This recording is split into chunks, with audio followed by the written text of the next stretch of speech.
Bonjour et bienvenue dans notre émission 3DS, un petit moment chaque semaine d'étude de la parole de Dieu où on prend un temps pour ouvrir cette parole, pour discuter, pour réfléchir sur des thèmes, sur différents thèmes. Et ce trimestre, nous sommes toujours dans l'évangile de Jean, où nous étudions différents thèmes qui ressortent et qui sont abordés par l'évangéliste Jean. Cette semaine, nous en sommes à la dixième dans cette série, 10e étude, et qui s'intitule cette semaine « Le chemin, la vérité et la vie ». Pour discuter, pour réfléchir autour de cette thématique et au travers de différents textes que nous allons aborder, j'ai avec moi sur ce plateau deux invités que j'aimerais accueillir chaleureusement. Il y a à ma gauche Daniela, à ma droite Christian. Donc merci d'être là avec moi, Bonjour. De pouvoir partager. Je vous laisse vous présenter quelques secondes. Moi, je suis professeure d'Ancien Testament et d'Hébreu à Collonges, une petite faculté adventiste de théologie, et je viens d'Allemagne, d'où mon accent. D'accord, merci.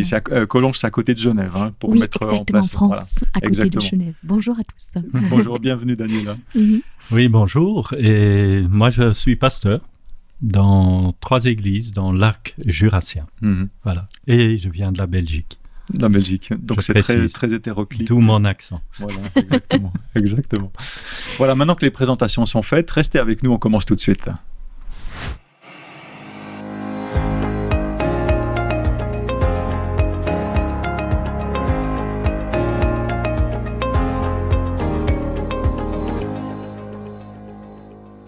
Alors, j'aimerais commencer avec une première question que j'aimerais vous poser. Est-ce qu'il vous est déjà arrivé d'être à un endroit, d'être complètement perdu ? Peut-être que vous savez où vous êtes, mais en tout cas, vous ne savez pas du tout où vous dirigez. Comment, ou peut-être que vous ne savez même pas où vous êtes, mais vous ne savez pas où aller. Si c'est à droite, à gauche, ça peut être, je ne sais pas, en voiture, au milieu d'une ville, dans la nature, ou je ne sais pas. Est-ce que vous... À un moment donné, peut-être, où vous connaissez votre objectif, vous savez où vous devez aller, où vous voulez aller, mais vous n'avez aucune idée de la direction de où se tourner. Est-ce que ça vous est déjà arrivé ? Si oui, quel a été votre sentiment à ce moment-là ? Et comment est-ce que vous avez réagi ? Qu'est-ce que vous avez fait finalement ? Ça m'est déjà arrivé, je pense à tous. Quand j'étais enfant, ça me donnait l'angoisse. Alors on commence à pleurer, hein, si on ne trouve plus maman ou papa, et donc on a peur. Quand on est adulte, on se perd, voilà, on va demander le chemin, on reste calme, on panique pas. Mais moi, ça me fait penser à 2 choses, que quand je suis parfois sûr, à l'époque, il n'existait pas les GPS, c'était les cartes, on prenait la carte, on préparait le voyage pour aller à droite, à gauche, on cherchait le chemin le plus court, etc.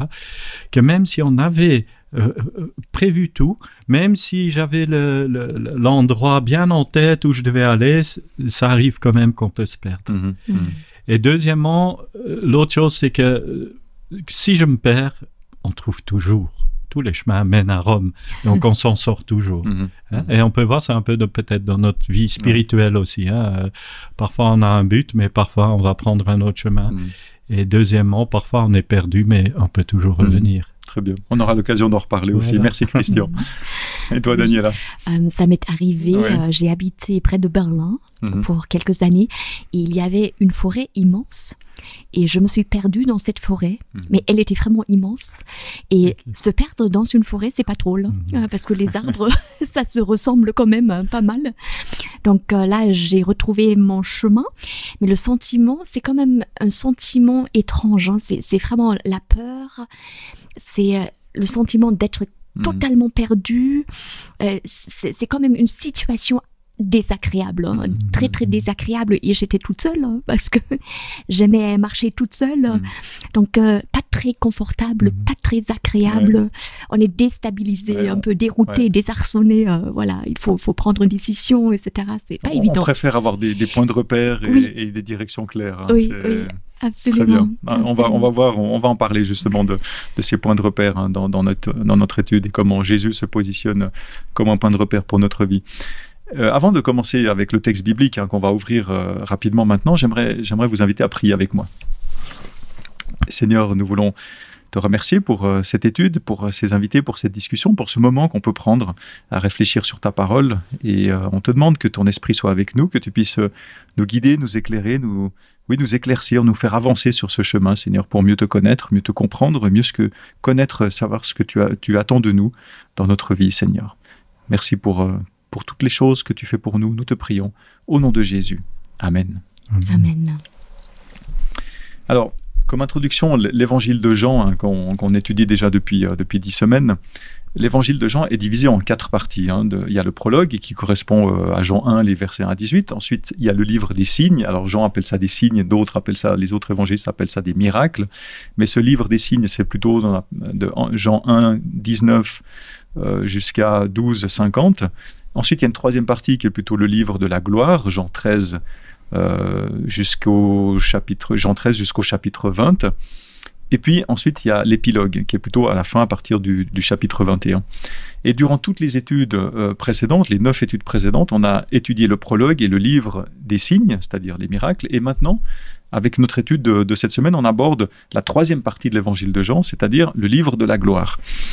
Et le verset central est tiré de Jean 1 au verset 18, qui nous dit ainsi « Personne n'a jamais vu Dieu, mais le Fils unique, qui est Dieu et qui vit dans l'intimité du Père, lui seul l'a fait connaître. » Alors c'est un verset qui nous montre le rôle central de Jésus. Dans ce texte, il est appelé « c'est le Fils unique qui est Dieu ».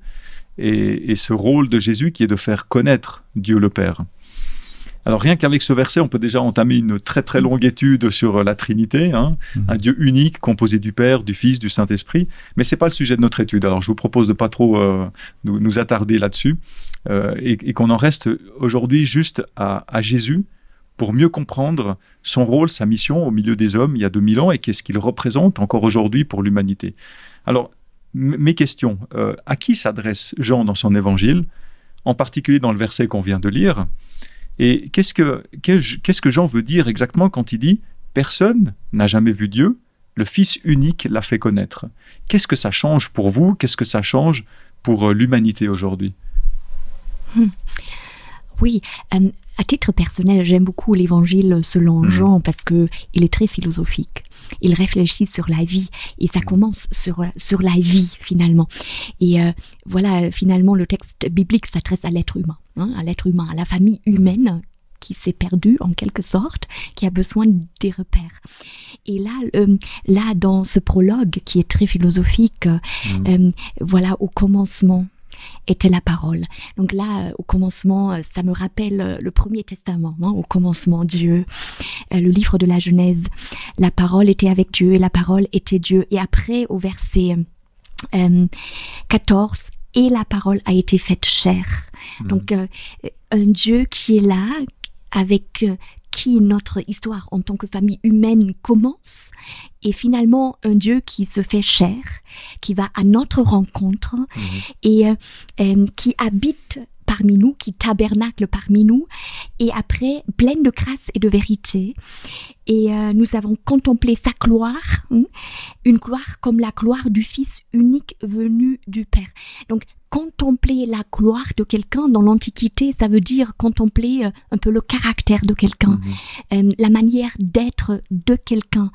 Et là, cette parole qui est faite chair, donc une parole, ça parle aussi, faite chair, pleine de grâce et de vérité. Et pour moi, en tant que vétérotestamentaire, ça me rappelle tout de suite Exode 34, verset 6, où Moïse veut voir la gloire du Seigneur ou de Yahvé, le Dieu d'Israël. Et là, vous avez les mêmes termes, grâce et vérité, chesed, émettre. Donc, c'est une citation de cette présentation de Dieu à Moïse et au monde entier dans le Premier Testament. Donc, c'est un Dieu qui s'incarne, qui est proche de nous, cette proximité, la relation avec la famille humaine, qui est là. Donc, c'est ça. Ça parle, une parole faite chair. Merci. Oui, c'est un peu dans le même sens que j'ai réfléchi à ça. C'est que dans la Bible, dans l'Ancien Testament, il y a plusieurs textes, mais Exode 33, verset 20, « Tu ne peux pas voir ma face, car l'homme ne peut me voir et vivre. » Donc, on ne peut pas être dans la présence de Dieu, qui, lui, il est pur, parfait, nous, on est pécheurs. Donc, on ne peut pas. Donc, ça montre qu'il y a une fosse énorme, une séparation énorme. Et justement, à partir de l'Ancien Testament, on voit déjà ce Dieu qui vient vers l'homme et qui vient le chercher. Où es-tu? Et qui ensuite va dire, je veux venir, comme tu l'as dit, hein, avec Israël, je veux venir tabernacler, habiter parmi vous.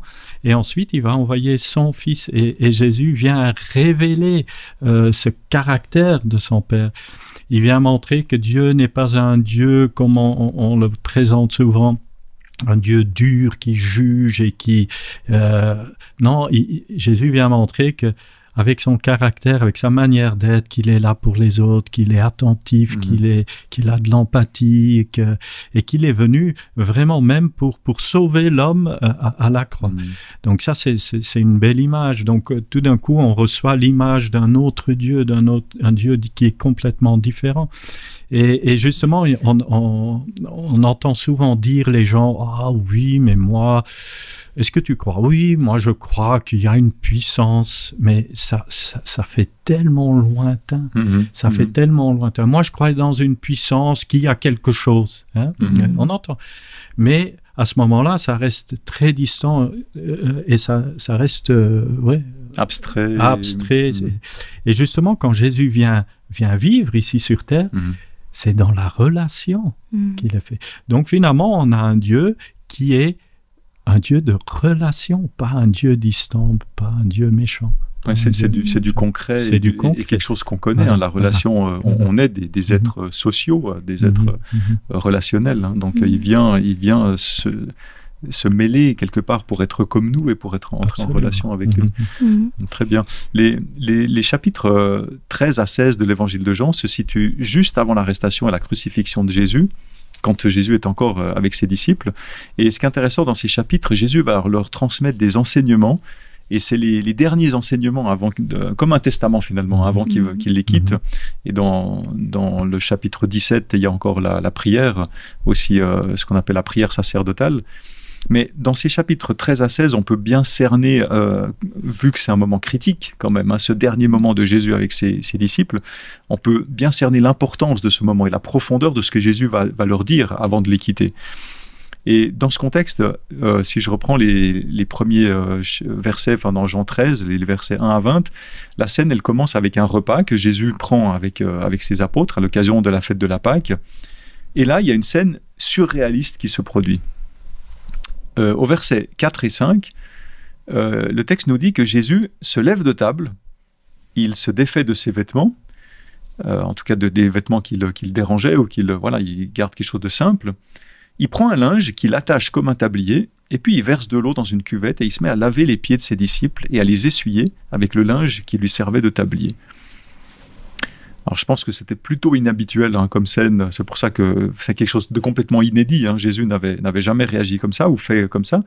Et je ne sais pas si vous arrivez à vous imaginer la scène, parce qu'aujourd'hui on connaît ce texte, on sait ce que ça veut dire, etc. Mais à l'époque, quand il faisait ce geste, qu'est-ce que ça voulait dire et comment est-ce que les disciples ou les apôtres pouvaient réagir? C'est comme si finalement aujourd'hui, à l'époque Jésus était le maître dans cette pièce. Et c'est comme si aujourd'hui, on va chez quelqu'un, on va chez un maître ou un maître de maison, quelqu'un d'estimé, et que quand on arrive chez lui, c'est lui qui vient nous ouvrir la porte, c'est lui qui nous prend les bagages, c'est lui qui nous donne les pantoufles, c'est lui qui nous sert à boire, c'est lui qui... Enfin, vous voyez un peu ce que je veux dire, quoi. Et voire même qui passe l'aspirateur dans notre chambre avant qu'on emménage. Hein, c'est un peu ça. Et c'est d'ailleurs tellement surprenant à ce moment-là de Jésus qui fait ça devant ses disciples que l'apôtre Pierre, il va tout de suite réagir et il va s'opposer fermement à ce que Jésus lui lave les pieds. Et un peu plus loin, toujours dans Jean 13, au verset 12 à 15, Jésus dit « Savez-vous ce que j'ai fait pour vous ? Vous m'appelez maître et Seigneur, et vous avez raison, car je le suis. Si donc je vous ai lavé les pieds, moi, le Seigneur et le Maître, vous aussi, vous devez vous laver les pieds les uns aux autres, car je vous ai donné l'exemple, afin que vous aussi, vous fassiez comme moi j'ai fait pour vous. » Alors, Jésus, il dit que ce geste surprenant qu'il a fait, contre nature, on peut presque dire, c'est un exemple qu'il nous donne pour qu'on le répète également. Alors, j'aimerais vous poser la même question finalement que Jésus aux disciples. Savez-vous ce que Jésus a fait par ce geste? Jésus, il pose cette question. Savez-vous ce que je vous ai fait? est-ce que vous savez ce que Jésus a fait et qu'est-ce qu'il voulait dire à travers, dire à ses disciples et à nous aujourd'hui au travers de ce geste? On se rend bien compte que c'est symbolique, c'est très concret, mais c'est aussi symbolique avec une grande portée. Qu'est-ce que ça veut dire, ça? Ouais, c'est un geste, comme tu viens de le dire, symbolique. Donc, mais il est très fort. Et j'ai noté qu'est-ce que ça pourrait signifier, ce que Jésus a fait. Mais ce que j'aime en même temps, c'est que c'est quelque chose de très concret. Tout d'abord, j'ai mis par exemple, c'est un geste d'humilité radicale.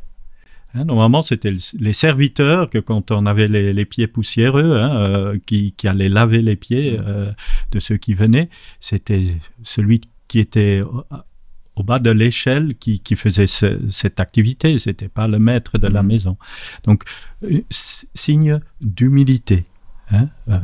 Deuxième chose, j'ai noté un acte d'amour sacrificiel. Jésus va mourir. Et dans ce geste, il se met à genoux devant ses disciples. C'est lui qui se met à genoux. Et c'est comme s'il montre, voilà, moi, je me mets en tant que serviteur. Moi, je viens pour vous servir, vous laver les pieds. Mais en même temps, il montre qu'il va aller encore plus loin. Il veut aller plus loin même jusqu'en donnant sa vie. C'est le service ultime, finalement. Le service ultime. Après, on peut y voir peut-être aussi la purification spirituelle. Voilà, Jésus qui lave les pieds, qui montre, voilà, c'est moi qui vous lave. C'est moi qui vous lave. Et je suis venu sur terre pour vous laver. Nous tous, nous les humains, pour nous laver les pieds, pour nous laver tout le corps, parce que nous sommes des êtres pécheurs. Et le Christ l'a pris sur lui.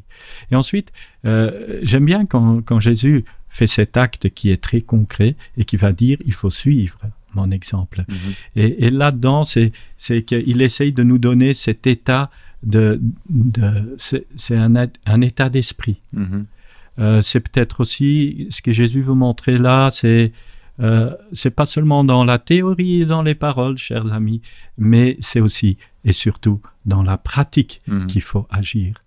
Et je sais que parmi les chrétiens, on parle très souvent de l'amour et du pardon, très souvent. Et tout le monde est d'accord. Il faut se pardonner, il faut s'aimer les uns les autres.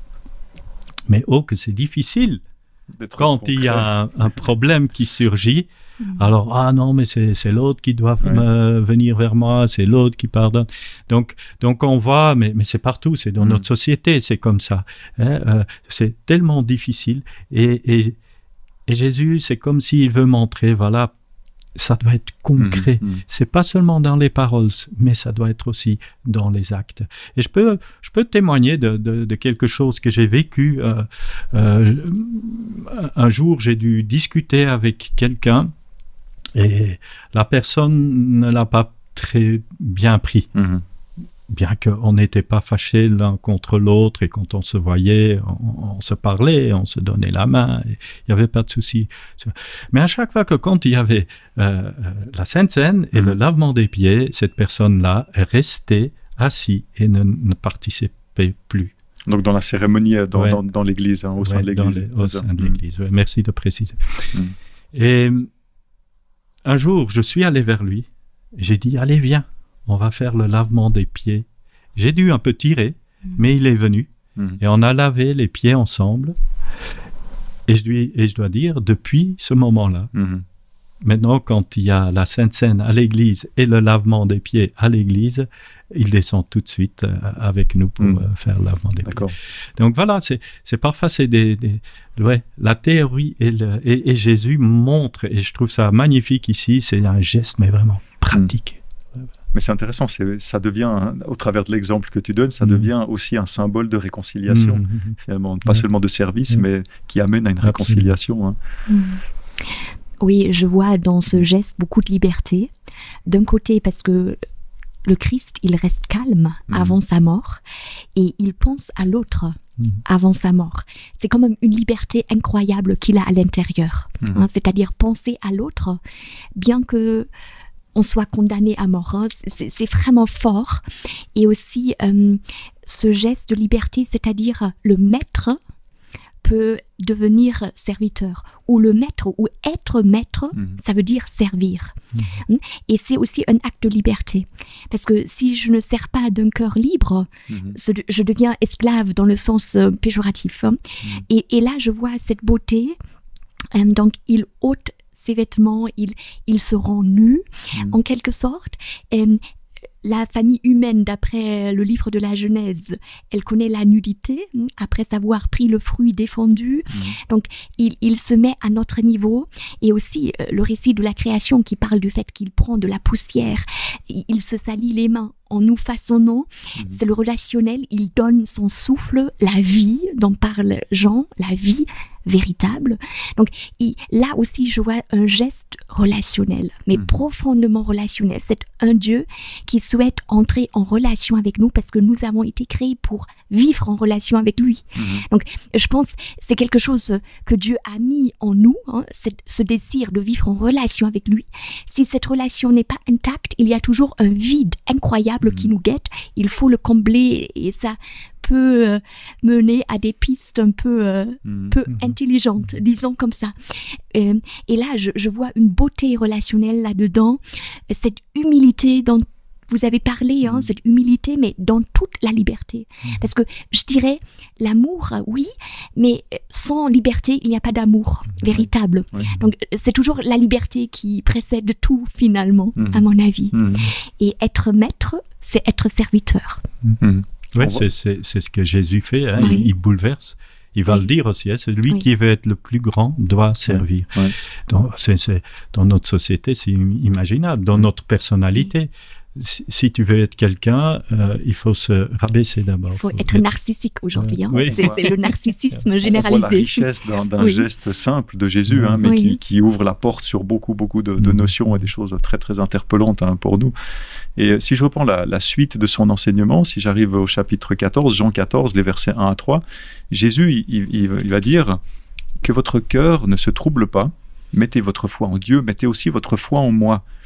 Il y a beaucoup de demeures dans la maison de mon Père. Sinon, ne vous aurais-je pas dit que je vais vous préparer une place?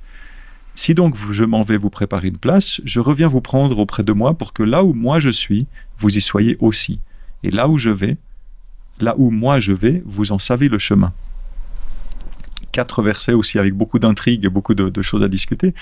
Mais et justement, j'aimerais vous laisser commenter un peu ces quelques versets qui sont très très riches d'enseignements. Pourquoi Jésus rassure-t-il au verset 1, il dit que votre cœur ne se trouble pas. Pourquoi il rassure? À propos de quoi est-ce que Jésus rassure ici? Et quelle est finalement dans ces versets qu'on a lus, quelle est la solution de Jésus pour ne pas s'inquiéter? Il parle de demeure, de maison, de place qu'il va préparer. Mais qu'est-ce qu'il veut dire exactement? Est-ce qu'on n'a pas finalement tout le temps une place auprès de Jésus constamment?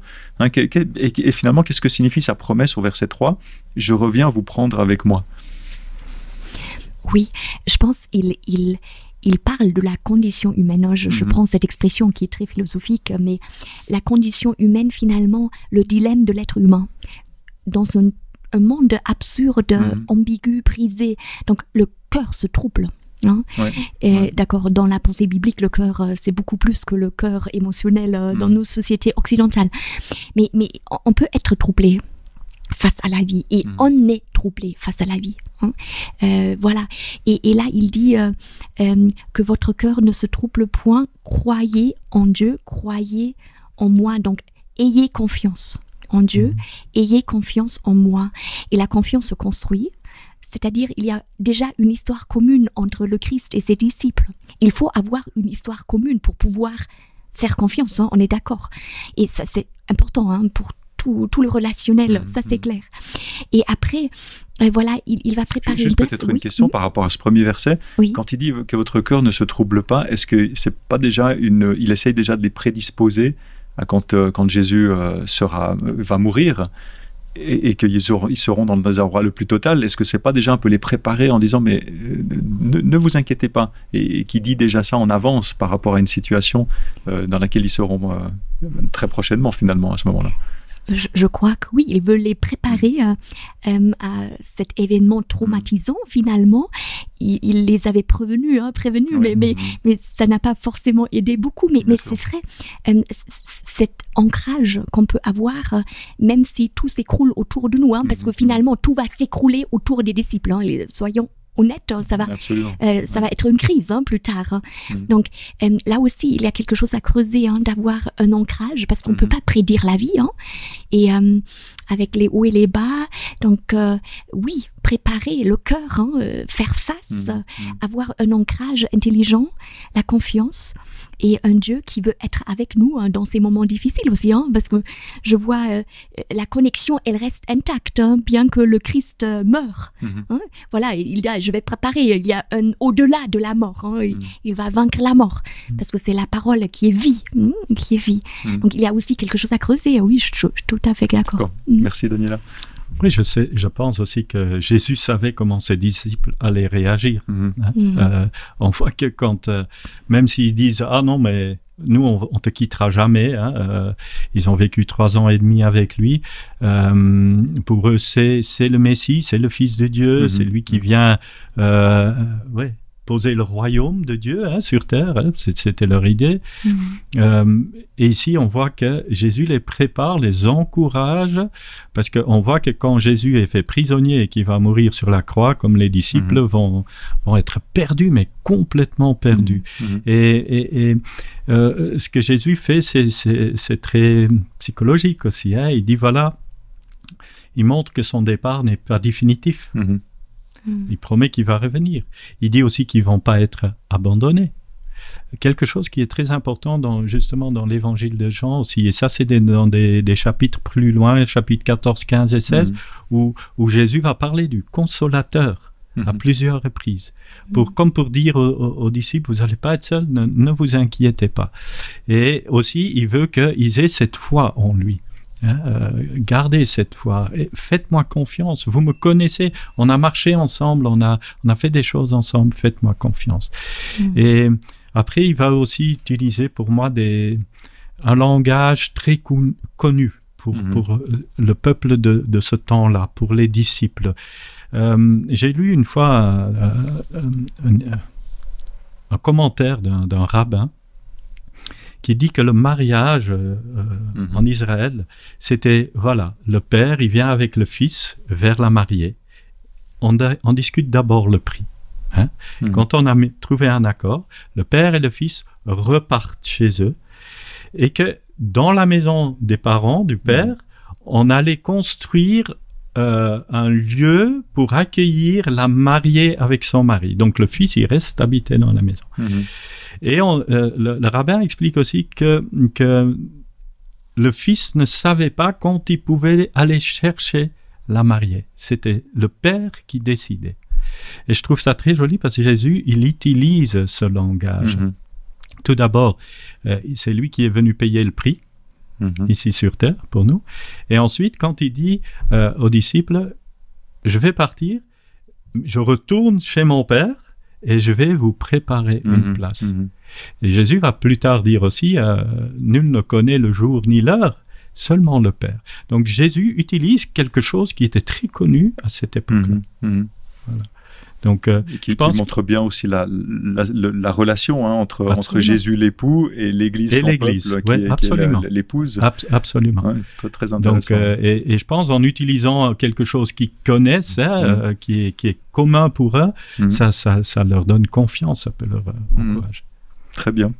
Merci beaucoup pour ces réponses très, très enrichissantes. Et dans les paroles de Jésus qu'on vient de lire et de commenter, Jésus affirme, enfin il termine finalement ses paroles en disant « Vous connaissez le chemin où je vais ». Et j'aimerais m'attarder un petit peu là-dessus. Je ne sais pas si c'est clair pour vous, mais en tout cas, ça n'avait pas l'air d'être très clair pour les disciples, parce que dans la suite du texte, dans chapitre 14, versets 5 à 7, Thomas lui dit « Seigneur, nous n'en savons pas où tu vas. Comment saurions-nous le chemin ?» Et Jésus lui dit « C'est moi qui suis le chemin, la vérité et la vie. Personne ne vient au Père sinon par moi. Si vous me connaissez, vous connaîtrez aussi mon Père. Et dès maintenant, vous le connaissez et vous l'avez vu. » Donc dans ces versets, dans sa réponse, Jésus il affirme que vous savez où je vais. Et Thomas répond immédiatement, ben non seulement on n'en a aucune idée, mais comment est-ce qu'on pourrait le savoir, Alors comment est-ce que vous expliquez ce décalage entre Jésus et les disciples, entre Jésus qui a une certitude, Thomas qui est complètement dans l'incertitude. Ils sont apparemment pas sur la même longueur d'onde, hein, je pense.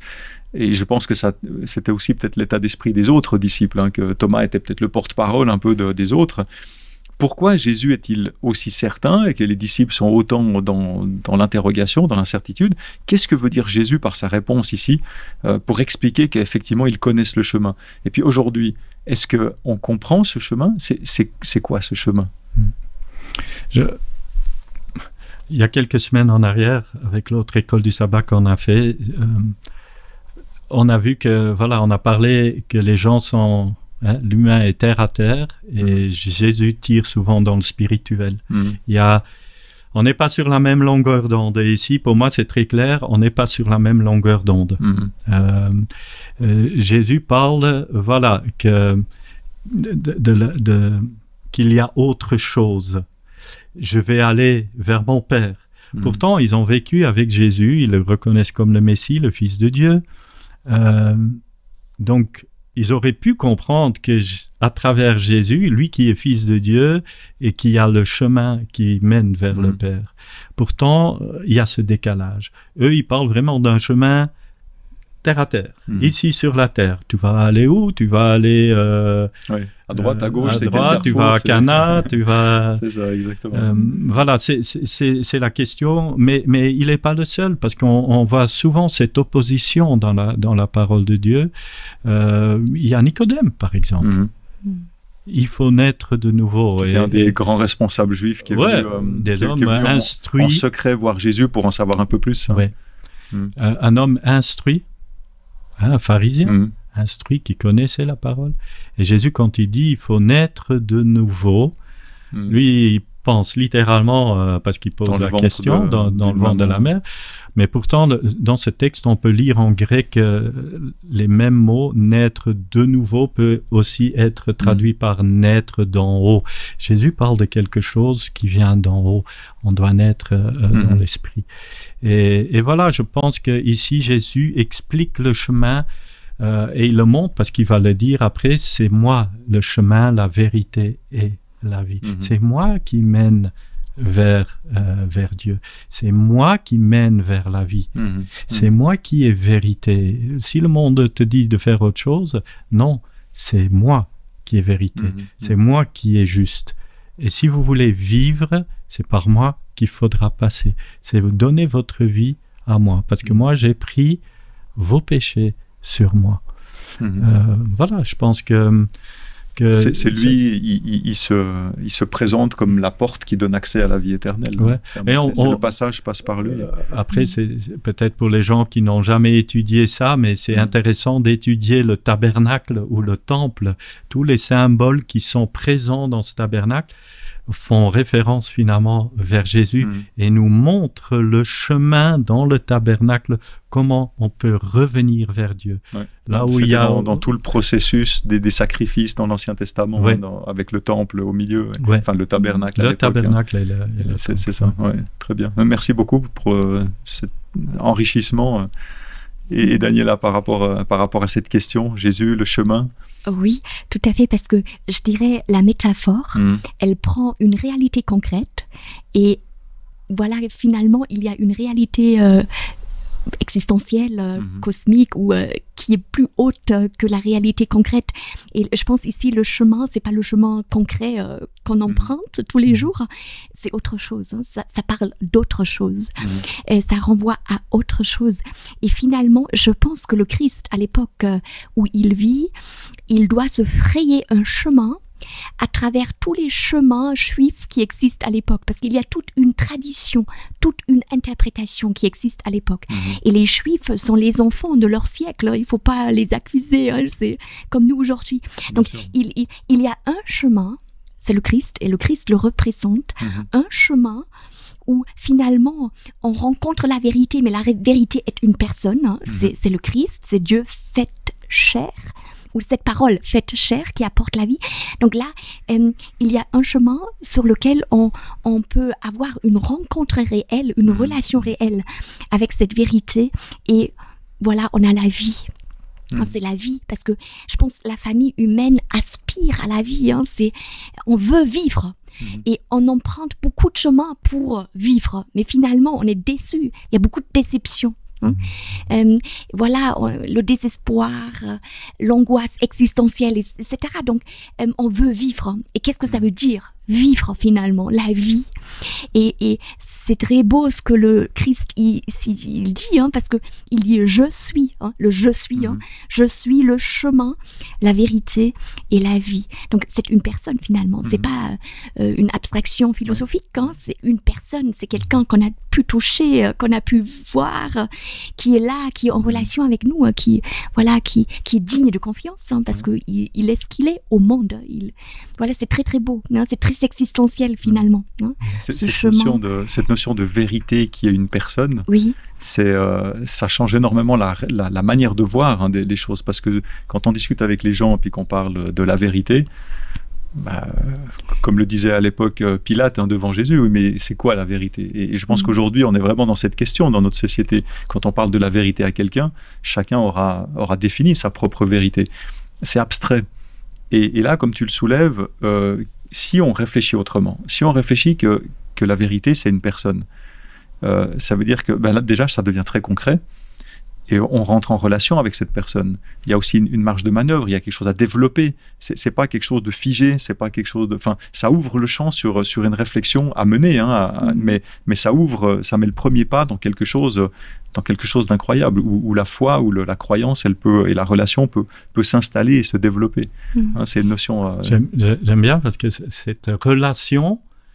Le chemin, c'est la relation, j'ai l'impression. Souvent, on vit... où beaucoup de personnes vivent une religion. On fait attention à des règles, à des lois, on fait comme ça. On fait. Donc on est sur notre chemin, notre habitude de faire. Et ça me fait penser aux deux disciples qui sont sur le chemin d'Emmaüs, quand Jésus est mort, mais il est ressuscité. Et Jésus va les rejoindre sur le chemin. Et ils vont pas le reconnaître, même s'il explique tout, même les prophéties. Et quand est-ce qu'ils vont le reconnaître? C'est quand la relation commence. Quand Jésus va rompre le pain à table avec eux, c'est là où commence la relation. Hein. Rompre le pain, c'est souvent ce signe de partage avec l'autre. C'est là ils vont voir que c'est Jésus. Et je trouve ça très joli. Ouais. Est-ce que nous, on est sur notre chemin, ou est-ce qu'on vit une religion, ou est-ce qu'on est en relation? C'est intéressant la question. Est-ce qu'on vit une religion ou est-ce qu'on vit une relation? C'est quelque chose qu'on va retenir, ça. C'est un jeu de mots même. Voilà. Oui, absolument. Voilà. Et j'ai envie d'ajouter que finalement, derrière ce texte, je vois aussi une dignité humaine qui est révélée par le Christ. Parce que le texte dit que l'être humain a été créé à l'image de Dieu. Hein, cette image s'est prisée en nous. Et le Christ, il est l'image du Dieu invisible, l'épître aux Colossiens. Donc, il vient pour nous rappeler notre dignité en tant qu'être humain. Et je vois le chemin, la vérité peut-être l'authenticité, cette solidité, cette réalité humaine et la vie. Hein, parce que finalement, pour retrouver cette dignité pour laquelle Dieu nous a créés, il faut passer par le Christ. Il faut passer par le Christ. Redevenir un être humain selon le dessein de Dieu. C'est vraiment tout un projet qui grandit, qui n'est pas figé. C'est pas forcément un système de croyances, hein, parce qu'on peut adhérer à des croyances tout en restant méchant, je dirais. Hein, voilà, je le dis comme ça. Donc là, je vois une dynamique qui est explosive finalement. Non, redevenir un être humain selon le projet de Dieu. Le Christ, l'image du Dieu invisible. Je parle toujours d'un dilemme, d'un souvenir oublié. Parce que finalement, on a oublié cette dignité, ou ce que ça veut dire être un être humain. Hein, finalement, on a oublié cela. Et on se cherche terriblement. Partout. Hein. Dans tout ce qu'on fait, finalement, on se cherche. On se forge une identité. Mais finalement, le Christ, il vient pour nous rappeler ce souvenir oublié. Finalement, il est le chemin, hein, la vérité, la vie. Et la vie. Voilà, comme il le dit lui-même, si bien, et mieux que personne. Oui. On arrive au terme de notre émission et j'aimerais vous poser encore la question. Qu'est-ce qui est pour vous le plus pertinent dans cette étude? Qu'est-ce que vous aimeriez laisser en une phrase, de manière très courte, mais vraiment l'essence de ce que vous avez étudié cette semaine? Oui, pour moi, cette idée que votre cœur ne se trouble point. Parce qu'on est quand même bouleversé par ce qui se passe dans le monde et aussi par ce qui passe dans notre propre vie. Hein. Chacun a une vie complexe, c'est clair, une biographie complexe, mais cette idée que nous avons le privilège de pouvoir avoir un ancrage face à la vie. Il y a aussi de belles choses dans la vie, hein, c'est clair. C'est heureusement. Heureusement, hein. Il y a de belles choses dans la vie, mais face à tout ce qui est absurde, d'avoir un ancrage et de pouvoir construire la confiance malgré tout. Je pense vraiment, voilà, le Seigneur qui est digne de confiance, il s'est révélé à la famille humaine, il s'est révélé être digne de confiance finalement. Hein. On peut cheminer avec lui et même dans les moments silencieux, il y a une présence. Hein. C'est dans le silence, il y a une présence. Merci beaucoup, Daniela. Et toi, Christian, est-ce que tu retiens? Chercher le chemin. Et j'aimerais, tout à l'heure, je viens de dire, voilà, religion ou relation. Est-ce que sur mon chemin, je suis dans la relation? À l'époque, je voulais prendre une carte routière avec, je pense qu'il y a peut-être aujourd'hui des enfants ou des jeunes qui connaissent même plus ce que c'est une carte routière. Mais nous, on avait ces cartes, le GPS n'existait pas. Aujourd'hui, tout va tout seul. On met le GPS en marche, on ne doit même plus réfléchir, on doit juste suivre à l'aveugle. C'est un danger dans notre société aussi. Est-ce que je suis à l'aveugle? Mais le chemin, c'est une relation. Et est-ce que avant, quand on préparait un voyage, il fallait, on mettait un bon moment, il fallait passer par cette ville, par là, ça sera plus court, ça sera plus rapide. Ou s'il y avait un embouteillage, il fallait reprendre la carte, voir un peu éviter, peut-être aller par là. D'où l'importance du copilote aussi. Des copilotes, ça dépendait. Quel copilote? Il faut savoir lire une carte. Non, mais juste pour dire, est-ce qu'on prend le temps de lire la carte aujourd'hui? Est-ce que je prends le temps dans la relation avec Jésus aujourd'hui? Très bien. C'est des belles conclusions que vous avez émises, que vous avez suggérées. Donc, merci beaucoup pour ces conclusions, mais aussi pour toute la réflexion, la discussion qu'on a eue. Ça m'a fait plaisir de vous recevoir ici pour pouvoir discuter de cette thématique, de ce que nous laisse Jésus. Et il y a tellement de choses à en ressortir. Donc, on a essayé de ressortir certaines choses qui peuvent aussi nous inspirer et puis nous accompagner dans notre chemin spirituel de chacun. Merci encore une fois à vous. Et puis, merci aussi à vous pour votre fidélité, pour votre présence, et j'espère que toutes ces études, et en particulier celle-ci, vous aura aussi inspiré dans votre chemin, que vous en retirez quelque chose qui vous construit. Vous voyez qu'il y a beaucoup de questions qui se posent, mais beaucoup de belles réflexions. Il y a cette notion de foi, de croyance, cette notion de rester droit, de copilote, de carte, de préparer le chemin, et avec un point de référence qui est Jésus, et Jésus qui se présente comme étant un point de référence. Et bien que vous puissiez développer cette relation avec lui d'une manière plus concrète dans votre vie. Et n'hésitez pas à mettre des commentaires aussi sur ce que vous pensez, sur vos réflexions, ce que vous avez à ce sujet-là. Et j'en profite aussi de vous dire que depuis quelque temps, on a un nouveau site internet, espoirmedia.ch. Vous trouvez le lien juste en dessous. Je vous invite aussi à aller voir, à regarder, pour nous connaître aussi un petit peu mieux. Et n'hésitez pas, je vous donne rendez-vous la semaine prochaine pour notre prochaine émission. Bonne semaine.